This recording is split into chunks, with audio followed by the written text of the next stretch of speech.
This is Season 4, Episode 1 of Mastering the RPG, a tabletop RPG podcast all about upping your game.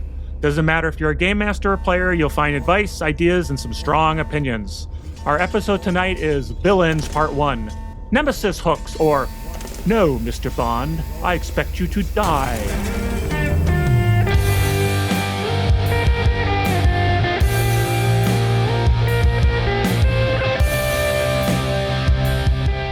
Hey everyone, welcome to Mastering the RPG. Like I said, it's a tabletop RPG podcast. We got opinions, ideas, cool stuff sound, all sorts of good stuff like that. I'm Carl with my co-host Eric and Chris. Chris, tell us about yourself. Our new host. My name is Chris Valentine. I've been playing RPGs since about 1987, Redbox D&D out in the school playground. I think I got like 2 games maybe before we moved, and then, my parents thought it wasn't very cool, so I sort of read books until late 30s as I worked in the software industry. And then I went to a convention, started playing again, and it hit me like a truck, that need for RPGs in my life, I guess. And I've been playing ever since. I helped run a nonprofit organization called Phoenix RPGs, and it sort of creates opportunities to play in the Arizona region. I work at Metamorphic Digital Studio. I do VTT conversions, so all your stuff on Foundry and Roll20 I may have had a hand in. I play on weekends. I play during the week. I play at other people's houses, conventions, outside. I write and sell supplements for 5e and Savage Worlds. I have weird conversations about world building. I try to do a little bit of everything. Yeah. Well, lately I've been. Go ahead. Continue. Lately, I've been lending my technical skills to Pinnacle Entertainment, and I help manage their website, do various little tech projects for them, and then hopefully we'll be writing some stuff with them very soon. Very cool. Yeah, it's great to be back with everyone, and we're super excited to have you on the show with us as the third voice of the trio here. And if you want to find information about the show, it's masteringtherpg.com. If you want to send us feedback or email, it's gamemaster@masteringtherpg.com. So again, I'm here with Eric and Chris. What's up? Eric, what you been up to in this long hiatus that we had? A little bit of the same, some random one-shots. I was writing one setting, and then I shifted because the people that I wanted to introduce to Savage Worlds and Savage Pathfinder specifically wanted to do nautical Pathfinder games. So that's what I've been writing now, and I'm almost completed on that. I was just showing Carl the map I made, and I made a couple of custom class edges that I hope to get tested, that we might even release as just a free tabletop tango. That's our other thing, supplement. So like the Kineticist and the Shaman. But yeah, so that's the main thing I've been working on besides just, playing my normal games and everything. Very cool. Very cool. Personally, I've been just trying to play and keep up, and I have 4 events that I submitted for Gamehole Con coming up in October, and I'll have to get back to cleaning those up. They're events I've run before. So, but otherwise, yeah, just been playing, having a good time. Been itching to get back to getting on the mics, and so I'm super happy that we can. So let's talk about what is this main topic. So the main topic is Nemesis Hooks. So Eric, I'm going to turn this over to you to talk about, to kind of run us through this and help us explore this topic. Now, I'll mention that this is part 1. It's a multi-parter. There's a lot of information. How many parts? Who knows? We don't know yet. We're doing this now. So there may be 2, there may be 3. Who knows? So Eric, take it away. Get us running. Yeah. So yeah, as Carl said, this is a part 1. Part 1 of what? I think this is a smaller conversation in the world of villains. For sure, and villains and all types of enemies, right? But I specifically had the thought of Nemesis Hooks. So let's talk about what it is when we say a Nemesis hook. Well, Nemesis, first of all, when we say Nemesis, this is just kind of like any antagonist, and not just the big bad evil guy, and maybe not even part of the kind of main quest. So maybe not even in the like big bad evil guys faction. Just kind of any antagonist to the party. Usually it's somebody that hinders or competes with the party in some way. And this could be anything from, a real small time, just like one session, antagonist to something that shows up throughout the whole campaign. The hooks itself is just a term that I use to describe the kind of things that a nemesis might do to mess with the party, basically, to get them to kind of, feel that need to enact vengeance in some way or to hinder them and to kind of engage them in the story. And while they're important, I think Nemesis in general, and when I'm saying Nemesis, we're usually talking about the smaller time villains, not the big one, but of course all this applies to the big villains too. But why it's important is that it can really, really engage your players into the narrative. When you have villains, especially like Nemesis that are not part of the main story, right? It can really help build out the world. It can really help, if you're doing a game with a lich, an undead lich, and they might not be able to like affect the player when they're in the holy city of some some holy city, right? But having like a priest that's maybe on the side of quote unquote good, but hates the party for some reason that then starts messing with them, that can really kind of build out the world more, and it can just really help engage the stories. Engage the players throughout the campaign when you're not necessarily always doing like, here's a main mission. And I think Nemesis hooks are the main way that we accomplish that, if that makes sense. And I actually Yeah, think you mentioned. I really think it's really the big bad evil guy is all we always think about.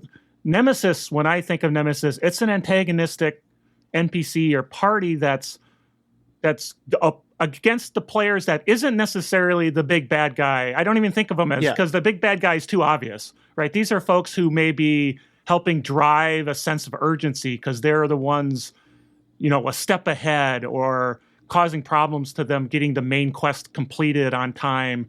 And so there could be a thorn in the side. The quest, it pulls the players forward, but it's not necessarily just a big bad evil guy. I think that's really important to mention. Very important. But of course, all these things we're talking about are going to apply to them. Chris, do you have any other thoughts before we move on to? No, I mean, I do have other thoughts. I do them a little differently as mine, and this will actually probably segue into the next segment here, is I never really planned them. They come from what the characters have done, and you were rude to this guy, and well, now he's going to end up your nemesis because I'm really going to carry forward how that ripple in the water, what it created, and it will come back to you.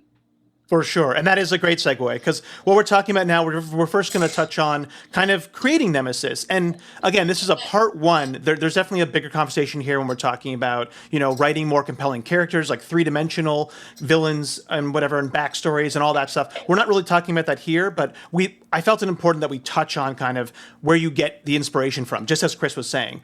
So the first thing here is there's really two ways to do it, or I guess three ways if we kind of consider what Chris was saying.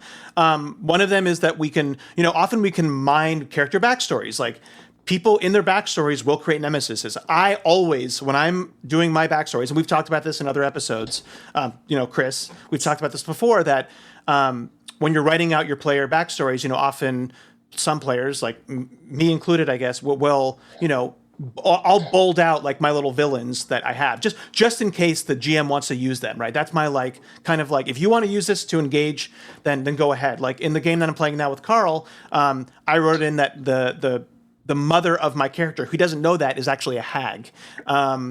And he's used that, that's been a big part of the story going throughout it. So he's actually used that, and she's coming back she's really been messing with things now. So he's really been utilizing that. So so there's kind of different ways of, mining specific character backstories, creating just completely original ones that from that you just kind of create to be that antagonist. And like Chris said, which is also original ones, but it can be often reactive too, right? Like they've done something, they've pissed off the guy, the cabbage merchant, and he's plotting, man. He is plotting. So let's actually talk about some of the pros and cons of those different types. So Carl, I'll throw it to you first. What are some of the pros of creating from backstory, creating character nemesis from character backstories? Well, the first thing is it takes some creative burden off. I mean, there's the players are doing the heavy lifting. They're defining this conflict. They're defining like the hag. You said here's this hag. It's they're in the world. It's like I would never have thought, yeah, let's get a hag in there. That's who's going to be, causing the worries behind the scenes. So the players are probably 10 times more creative with what they can come up with, and then it's also for players. They're already bought in. They've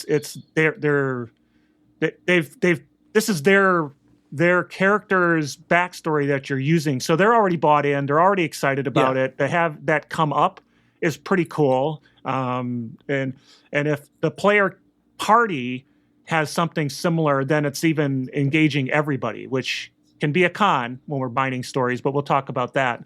So definitely, the GM has less work to do upfront because he's taking advantage of what the player's creativity has already brought to the table. For sure. Chris, any other thoughts on pros for? I think that it helps I always treat the story as its own personification of a character. The story, it has a story to tell. And I say this when I write, is as I am writing or as I'm playing a game, I reach a point where it kind of tells me things that I didn't know. And these Nemesis are often those pieces in there. As I wasn't aware the cabbage merchant was so important, but now that these events have unraveled, I'm learning too, just as they're learning, and then we build upon that. For sure.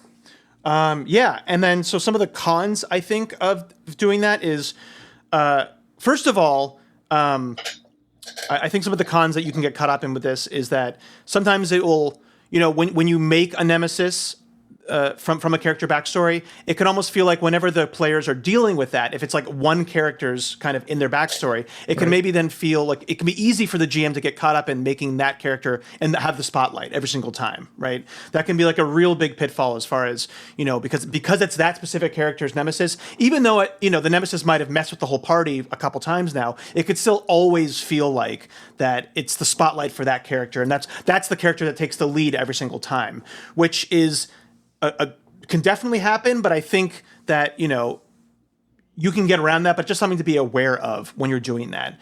And Chris, what are some other cons for using character Nemesis from character backgrounds? I think the biggest one you just touched upon is that it can give somebody too much spotlight than other people. Another con I would think is actually trying to weave this person from one backstory into the others where it may not even sound plausible. But you're kind of forcing it because you don't want to have 5 Nemesis running around at the same time.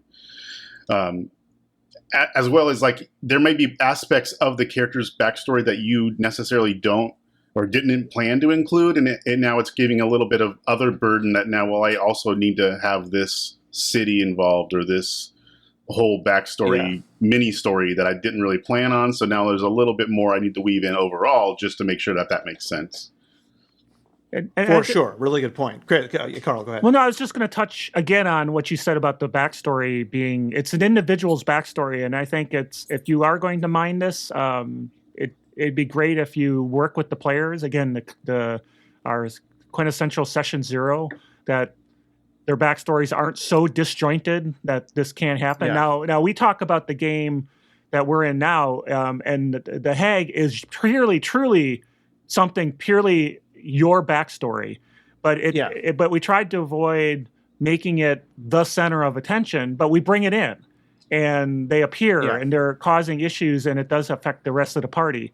Now, a lot of the other party members didn't really bring a Nemesis to the table, and so they've kind of glommed onto yours. Now there's somebody that they can work with for a common good. So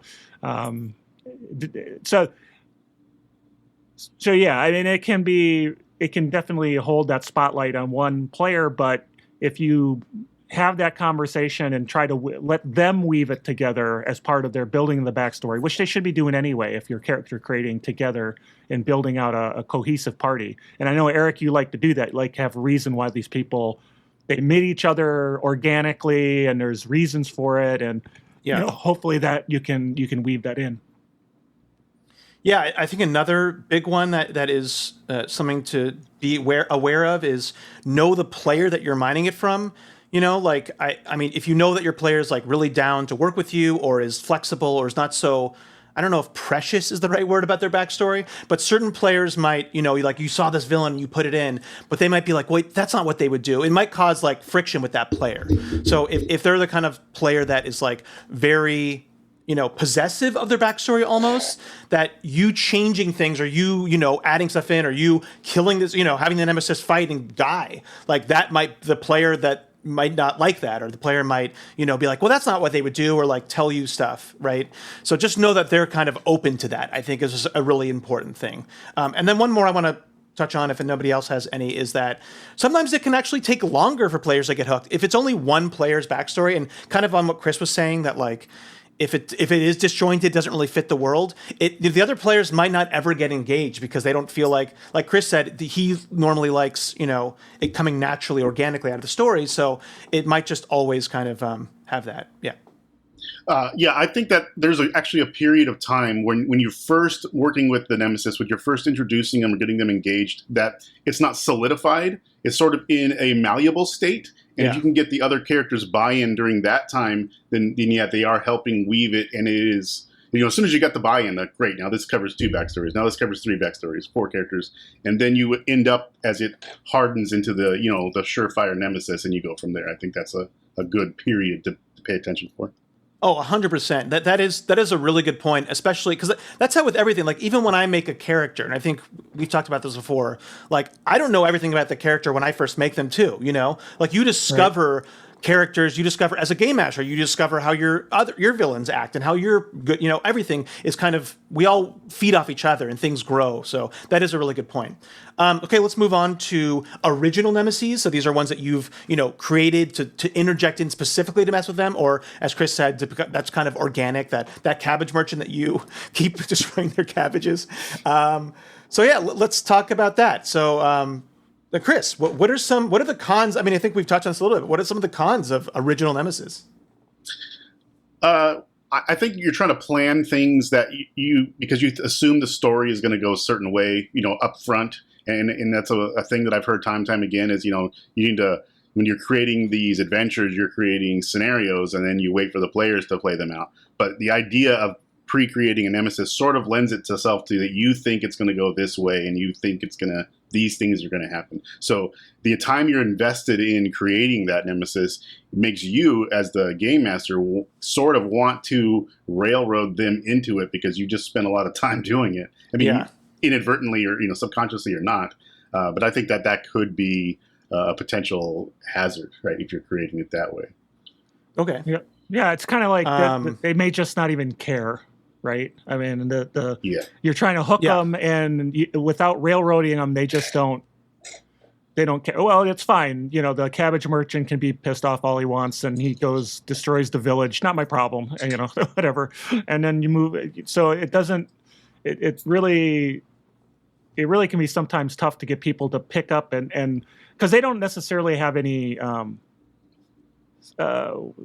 These people are just on paper, right? They don't know them until they interact with them and start caring in the negative, right, about them. And that's tough to do because we're emotional beings, and why do I care about this nemesis that you're trying to put in front of me? That's one of those, could be a con there too. Yeah, I think that goes back to like a lesson I learned in one of the writing courses I took, is like when you're editing at the end and you had to cut out these snippets that you never ended up using, even though you put a lot of yourself and your heart into. But the lesson in that class was not to get rid of them fully. What it was, just save them in a different notebook and you'll use it later in some other adventure. If they don't take that hook, all that work isn't wasted. He'd just be brought to life 2 adventures later. Yeah, we've talked about that a lot, of never get distraught when they don't go left instead of right. Like always save your you can always readjust, you can always recycle. That's a good point. And I think one more con of that is like I think we've said, it does create a lot of work. And one of the biggest, the first GM hiccup that people will often come across is they don't go for the thing that you want them to, or they don't care about the history that you spent so much time running. So that's a big one. But let's look at some of the pros. I think some of the pros here is that unlike the character backstory, because you're the game master, you know your setting probably better. It can be much more organic to that setting. It can be a true representation of, the city that they're going into or the setting. I also think, like we've talked about in counterpoint to the mining the character backstory one, is that this is just all the players are kind of encountering this villain at the same time, right? So there's not going to be the problem of one of them feeling more engaged to. I mean, maybe sometimes you create them that's going to be more like if, one character might just naturally gravitate toward hating them more because of their personality traits. But generally, you have a better chance of spreading that out. So any other pros, Carl, that you can think of? Well, I think you hit it a little bit. All the players have an equal share in that part of the story now, and you don't have to worry about buy-in. But as you said, one character may pick up more on it. I think it's easier for the game master to have somebody write it for you, but this gives you a chance to weave it into the overall arc plot that you've got, that you couldn't necessarily do easily with a player's backstory. I mean, it's now part and parcel. They've got to find the rod of many things, the 7 parts, and you've defined Nemesis that they're racing against, or that's part of the scenario, and they're going to catch some of them before they get there, and they'll have to make decisions because of this Nemesis going after the rod at the same time. So it's all now part of the overall feel of the story. It's not bolted on. It doesn't feel like it's a bolt on because I mined somebody's backstory. Any other thoughts, Chris, before we move on to the kind of main part of this? Another good pro, I think, is, and we maybe have touched it slightly, but is like foreshadowing. I can lace the story with foreshadowing if I know what's coming around, and that will give the players a sense of revelation when they find out, wait a second, this is the guy that's been doing this thing the whole time. That kind of thing is much easier planned out that way. Yeah, definitely. Good point. Okay, I think it's time let's move on to the actual Nemesis hooks, the main nuts and bolts of what we're talking about here. So one more time, when we say Nemesis hooks, these are kind of the story beats. These are kind of the way that the Nemesis interacts with the party, messes with them, that really will grab the party's attention, right? And want to make them like react, want to make them like feel something, and that will just naturally more engage them to the story. So let's just talk about kind of the types of different hooks that we might use. So I'm going to start with the first one, and this is a big one. This is the murder of a friend or a loved one. This is when the Nemesis has assassinated, either from somebody's backstory or assassinated, they've made friends with the cabbage merchant, like this is their bud, and then somebody killed that cabbage merchant and left them in front of the inn for them to see. So so I think this one is probably the most powerful way to really, to get on the ire of the party. I mean, that personal. I mean, nothing's more personal than killing somebody that's close to the party. But it's one of the ones that, while it's the easiest and it's the most powerful, it's really one that you have to be extremely light touched about, because this one can, especially when you're considering backstory characters, those, like I said before, can be very precious to people, and you want to either know you want to know the player first, that they might be okay with that, but also just know the kind of just in party. I mean, some people just might be one of their no-goes, right, of having somebody killed close to them. So you really have to be light with that, and again, especially with backstory characters, right? But it's generally best with kind of introduced characters that you've introduced, of course. But yeah, I mean, I often will use this not for somebody they've natural, like the NPC that they've like learned to love or something. It's more of an NPC that I might have introduced that I've been like, you kind of have a history with, or they've just known for a little bit. So like where they have enough of an attachment, but they're not like their favorite NPC, right? And sometimes it's appropriate to kill off that favorite NPC. Like it just depends on the story, but it's just something to be very, very aware of. Do you guys have any thoughts? I'll throw it to you, Chris. You seem like you might have some thoughts on this. No, I think this is a great one. I think that you're touching upon make sure it's okay with them, because they may have other plans for this person. They may have more attachment than that's on paper for this person. Yeah. So I think that's a big thing there. But I mean, if it is it's a go for that. I mean, that is a dedicated There is a thread between these characters guaranteed, and it is going to have an effect. It's not going to be wasted. It's not like a shot in the dark. It's definitely going to do something. Yeah. And it could be other things too, like it could just be a kidnapping or holding them for ransom or something like that. Yeah, well, that's a different hook, I think. I'm talking specifically about the murder types. So you murder. Oh, yeah, we can move on to the next one. Carl, what's another hook? Well, I did want to get into that one that you can talk about that one. For me, the most important one that I love to use Nemesis for is to get in the way of parties' plans.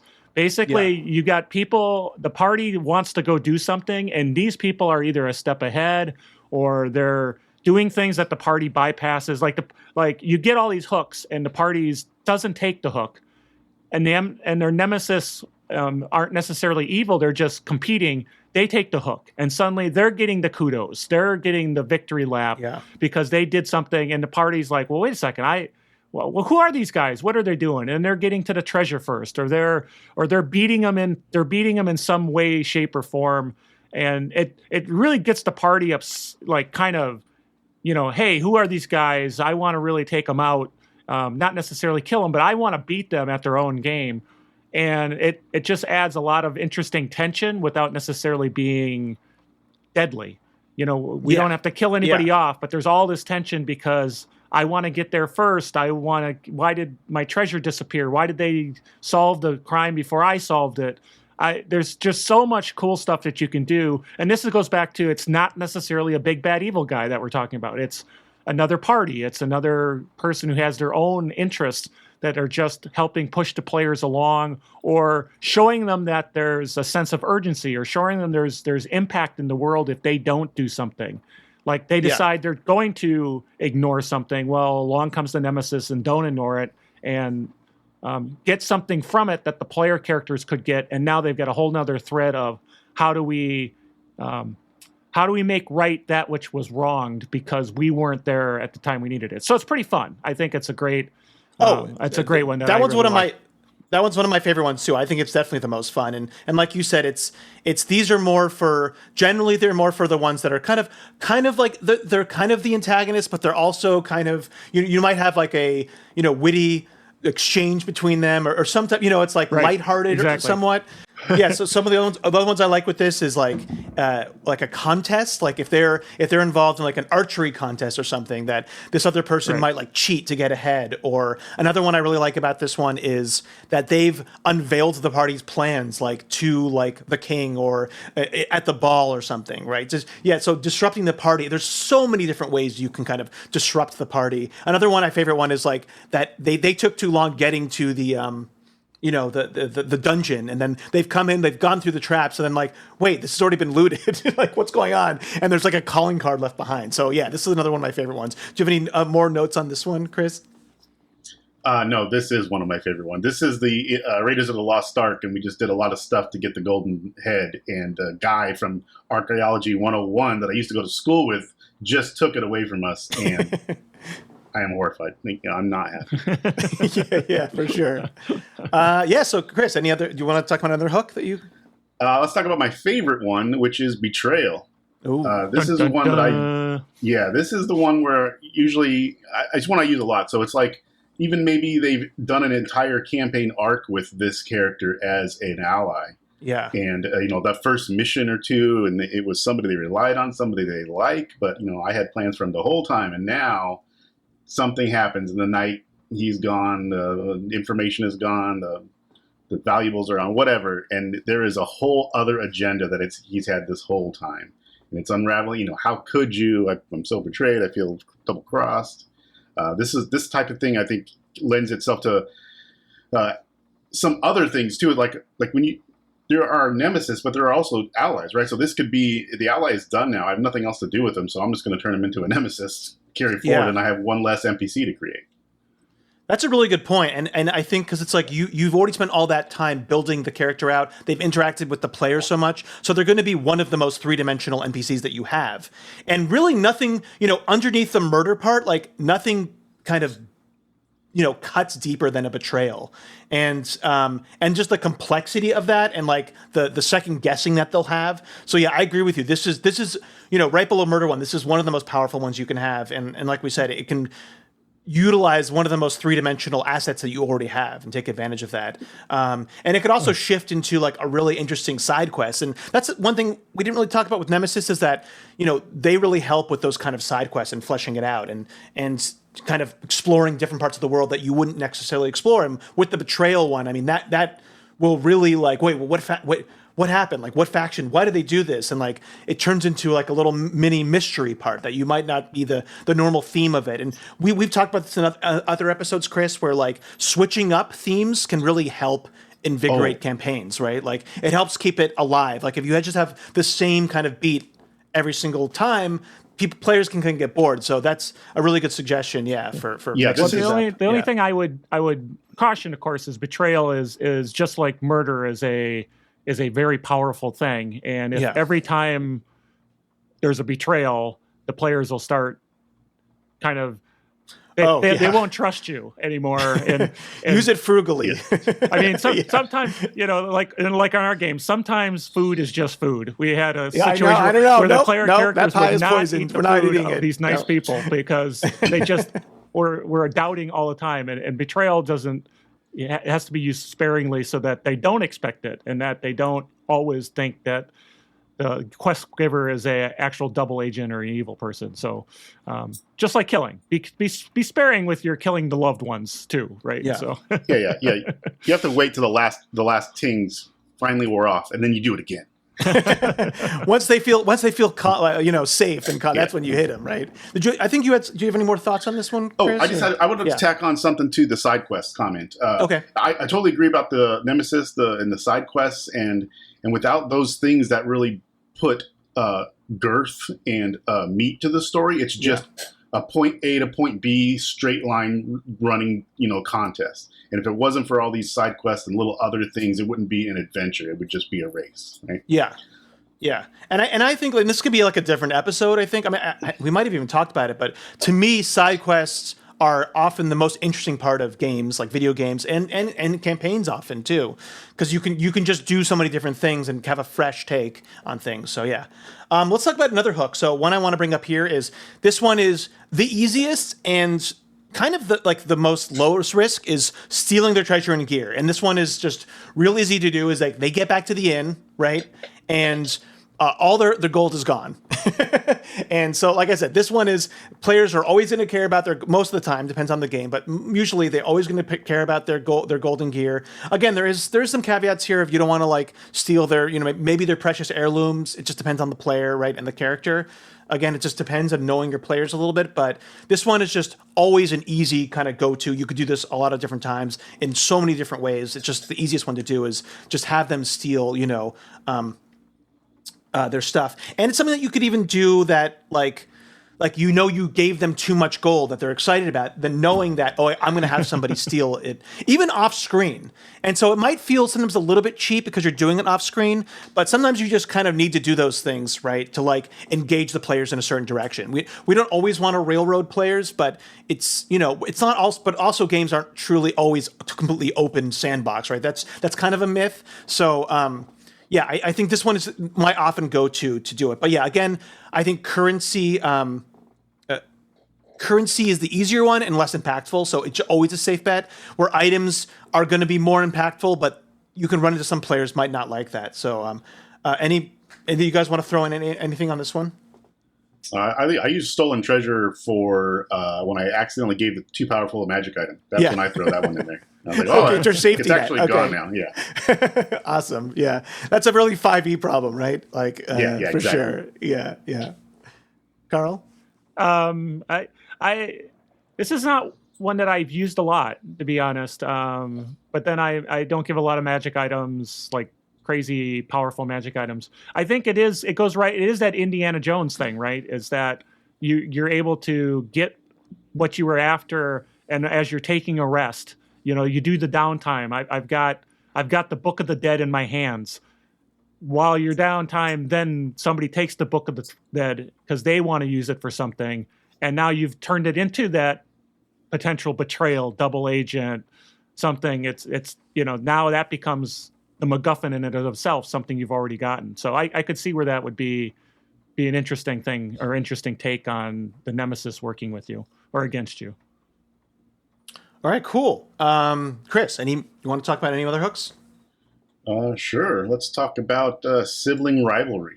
Ooh. And this is just really a generic umbrella term, but anybody really who your character feels is by default on their side, right? Like it's part of my family, it's part of my clan, and they're out and they're having their own adventure too, and they're trying to make a name for themselves, and now they're your legitimately biggest competition because they got to impress mom and dad or uncle or the family chief, whatever, at the same time. And this one is one that I've used specifically.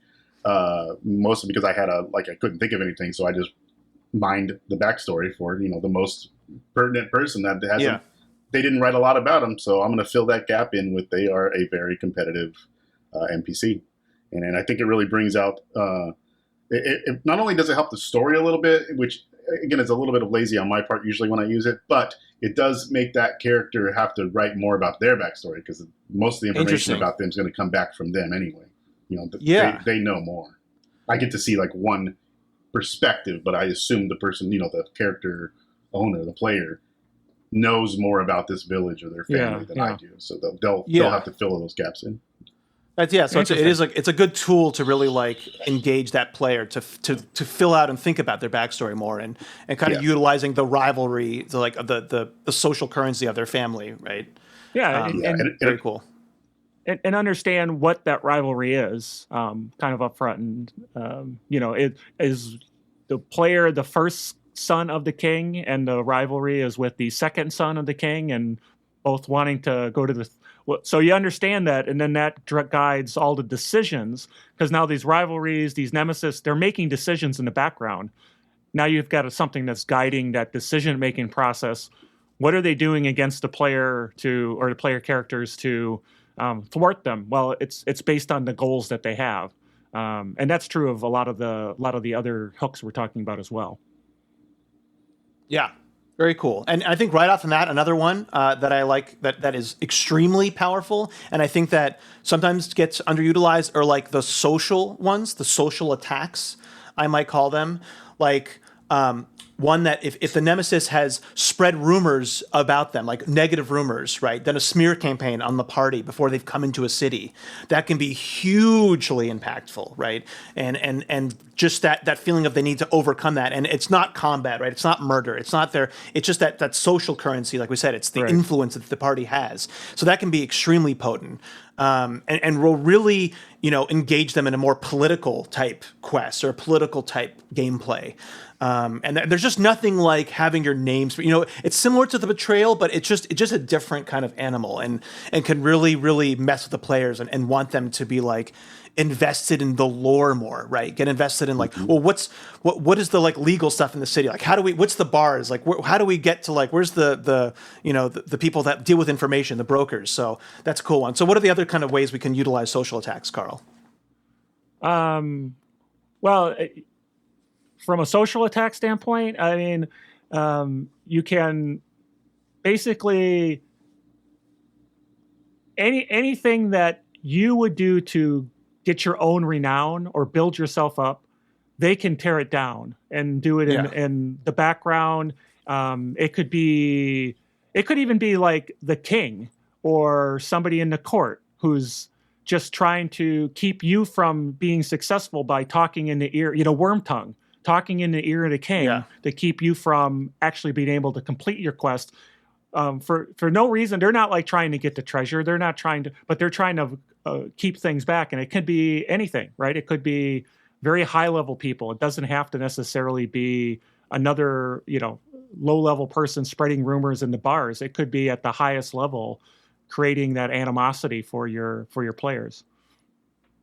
Chris? Usually when I've used social attacks, it is because the party has shone too brightly in the town. They are too, they're throwing their treasure around. They're not really being respectful for the, what is here. And somebody sees that and they're like, well, these guys are getting all the attention and I am now jealous. And they need humility, and I'm going to teach it to them. And that type of thing spurns off into something. Yeah, and I think another one with this is that it's kind of a combination of tapping back into the betrayal mechanic, is that on a more personal level, when we're talking about rumors, we're talking about more of like a citywide, general, like they're in the newspapers, right? But having your villain, having your nemesis turn like a favorite NPC against them that's been their friend. So not quite a betrayal, right? Because that NPC maybe thinks that the party has betrayed them. So you made friends with the cabbage merchant. He's been your buddy, and then that nemesis comes along and it's like no, it's actually them who destroyed your cabbages. That can really really affect the players, and even in a deeper sense than even betrayal and all those other ones. It's a very complex web, right? When we start getting into those kind of dynamics, so that can be a really powerful one too. And I think that's one that is not as precarious as maybe the betrayal one, because you're not actually having the your friendly NPC the whole time. It wasn't actually like they were against you the whole time, right? It's just that this other person has come along and turned them against you. So now it's your job to prove to them, no, we were your friends. We were your friends all along. It's really not that way. So I think that's a really powerful one that has a lot less pitfalls to it. Do any of you guys have any more stuff to talk about as far as specific social attacks or things in that? Not really social attack, but a different. Okay. A different. Last one that I personally would like to point out is it's not standalone truly, but it comes along the lines of, as these nemesis and these adversaries get built up, and you're invested in besting them, having something where they have to come together to solve a problem. They're forced to work together to solve a problem. The enemy of my enemy, or there's some great thing that, it doesn't matter if you're against each other, you have to come together against this common foe. And then after they find out these guys aren't as bad as they think they are, but once it's done and the rivalry starts back up again, now you've got the betrayal. Now there's the rivalry comes back up and rears its head, but it's kind of cool to at some point come to your face-to-face with those that you've been fighting against, and not in a way that it's just we're going to fight each other and see who finally wins this confrontation. You're coming together in a way that you have to work together to solve a problem. And then, at the end of the day, you solve the problem and they run off with the treasure that you were both working towards. But that's a whole nother problem for a whole nother adventure. Very cool. Chris, do you have any more hooks you want to talk about?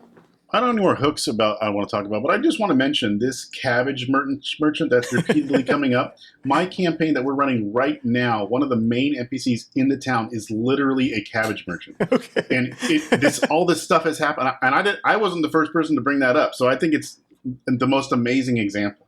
That's all. Yeah, I mean, for me, I pulled from Avatar: The Last Airbender, because that's the funny cabbage merchant, and that. Okay. That's just if you've watched the show, if you like that show, he'll he's like a spirit animal to a lot of people. So, okay. But okay, cool. So let's move on. Let's talk a little bit about the pitfalls of using these hooks, right? We've talked about some of the specific ones, but let's talk about some of the general ones. And I think to start it out is, I think that, be careful not to overuse these, just not to overuse Nemesis in general. And we talked about that a little bit, but it can definitely get disruptive, right, to the game if you're constantly having villains pop in and doing something, or, messing with the players. It can just feel like, okay, it's too much of this now. Like, we need to give things time to breathe, right? Like, everything's good in moderation and everything's good, like we talked about, like spreading things out. So I think that's an easy one to fall into, because they can be so compelling to have villains constantly messing with it to kind of move the narrative along. But you can definitely overdo it, like 100%. Chris, let's talk about some more of these pitfalls.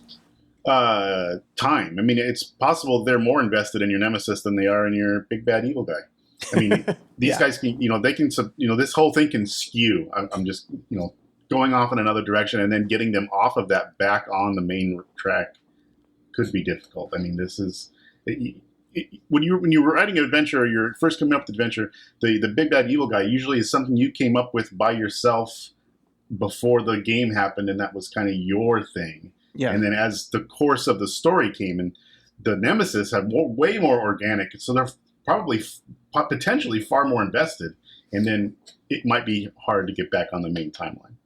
That's a good point. Like, definitely know going in when you're utilizing Nemesis and Nemesis hooks that like you have space to kind of deal with this issue. And one thing I forgot to mention before is when we talk about Nemesis power levels can be very important because when we're talking about these Nemesis, right, there can be anywhere from, like we said, it could be just the local. It could be the cabbage guy, right? He's very low power. All he has is cabbages. But it could also be the vizier, right? Like from that Carl was kind of saying, the vizier to the king. So to Chris's point, I think when you're utilizing the Nemesis, like know their kind of power level, so you will have kind of an idea of how much of a tangent it might be, right? Because the little cabbage merchant, it's probably not going to be a huge tangent, depending on what they do. I mean, unless they're murdering somebody, but they're not going to have the resources to really escape the party for long, right? But the vizier is going to have a lot of resources to do that, so that might be a bigger tangent. So yeah, to Chris's point, I think that kind of ties in.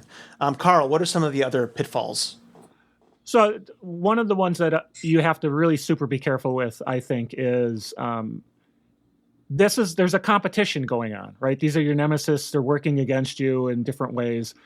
It can be super frustrating to kind of always be second fiddle to them because we mentioned they might steal your treasure or they may betray you or they may, I mentioned, thwart your progress. It can be so frustrating to always be coming in second or having the nemesis mess with you and never feel like you've actually completely, solved the problem. I'm successful. Well, you were, but the nemesis came and betrayed you again. Oh, okay. Now I got to deal with this yet again.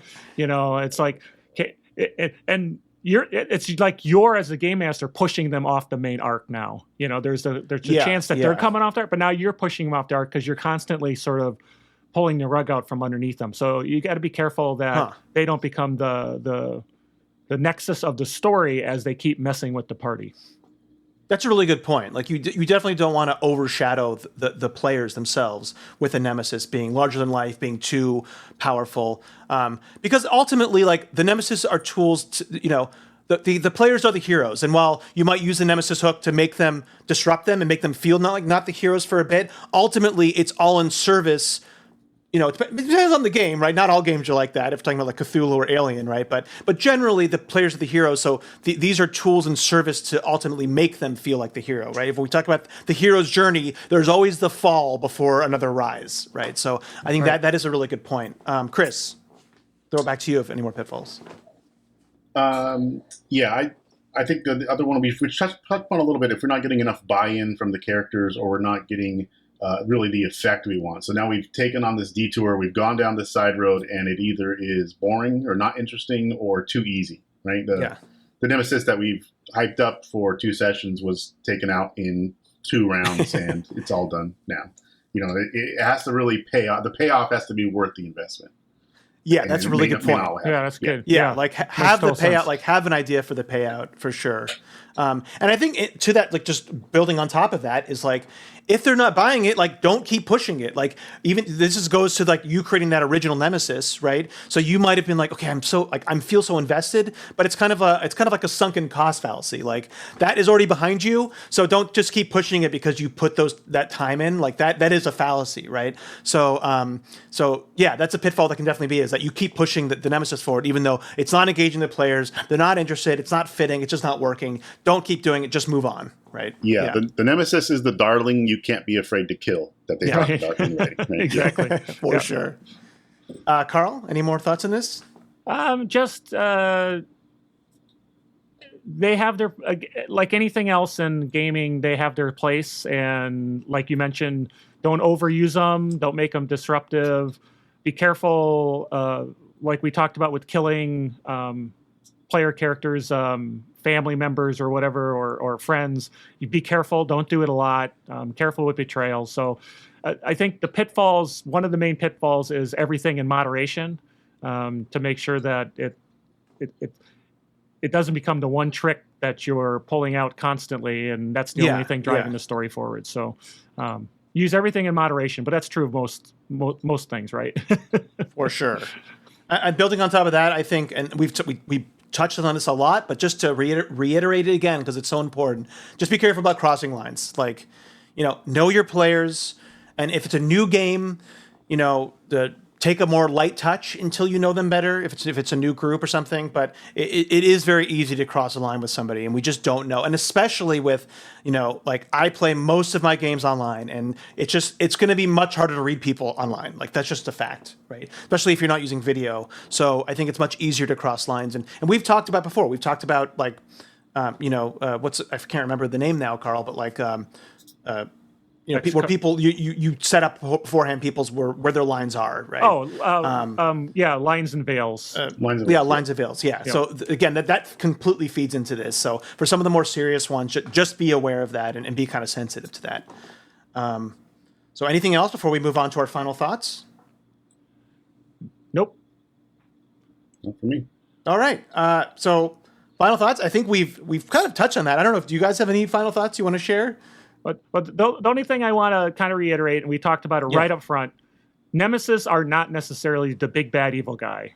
They're there to cause a thorn in the player's side, but they're not necessarily the most evil person that you're going against and trying to kill. And they're also not there to steal the spotlight from the players and what the players are doing. So just a couple of I just wanted to reiterate that. Yeah, Chris? I think that the Nemesis are a good tool to invigorate and motivate, but you don't always need them. I mean, if there already is plenty of stuff to do and they already have many directions they're going in, you don't need to force one in just to have one. But I think it is a very good tool. Yeah. And I mean, I think we've covered most things. It's just these hooks are there if you need them. They're sometimes they're there if if you're kind of if you're kind of like unsure of where to go or unsure of how to get players from point A to point B, right? This could be a good tool. Or if they've already gone off on a tangent, then it is a really good way to quickly kind of build out that tangent, right? And I think that because that's a big thing with tangents and with when players take that weird right turn and you're like, well, I haven't really prepped anything for this. That is kind of, for me, that's the main time I might use a lot of these hooks is just to kind of fill that out, to give it depth and to give it a hook.